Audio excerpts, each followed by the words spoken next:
বরিশালে আবারও সংঘবদ্ধ মাদক ব্যবসায়ী চক্রের নৃশংসতায় রক্তাক্ত হলেন যুবনেতা মোহাম্মদ সোহেল। অভিযোগ উঠেছে, রেজা হত্যা মামলার আসামিরা পরিকল্পিতভাবে সোহেলকে হত্যার চেষ্টা চালিয়েছে। এই ঘটনায় বরিশাল জুড়ে আতঙ্ক ও ক্ষোভ ছড়িয়ে পড়েছে। স্থানীয় সূত্রে জানা যায়, রেজা হত্যা মামলার আসামি রাকিব, বেল্লাল, খলিল, জাহিদ সহ একাধিক মাদক ব্যবসায়ী দীর্ঘদিন ধরে এলাকায় ত্রাস সৃষ্টি করে আসছে। তারা শুধু মাদক ছড়িয়ে দিচ্ছে না, বরং যারা এর বিরোধিতা করছে তাদের উপর প্রাণঘাতী হামলার পরিকল্পনা করছে। সম্প্রতি ওই চক্র বরিশালের 15 নং ওয়ার্ডের বটতলা হরিজান কলোনিতে সুইপারদের উস্কানি দিয়ে যুবনেতা সোহেল ও তার 2 ছেলের বিরুদ্ধে মন্দির ভাঙচুরের মিথ্যা অভিযোগ তোলে। অভিযোগ রয়েছে, এর পেছনে মূল উদ্দেশ্য ছিল সোহেলকে সামাজিকভাবে হেয় করা এবং তাকে হত্যার ফাঁদে ফেলা। এভাবেই একদিন পরিকল্পিতভাবে সোহেলকে ডেকে নিয়ে গিয়ে নির্মমভাবে কুপিয়ে আহত করা হয়।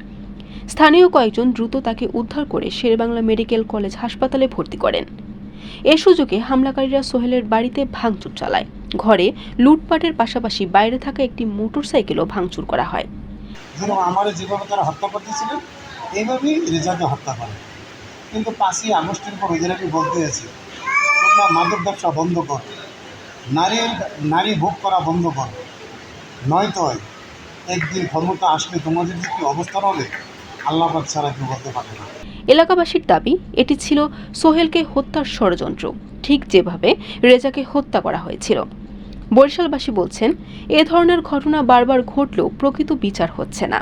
তারা দ্রুত সঠিক তদন্তের মাধ্যমে আসল অপরাধীর গ্রেফতার ও দৃষ্টান্তমূলক শাস্তির দাবি জানিয়েছেন।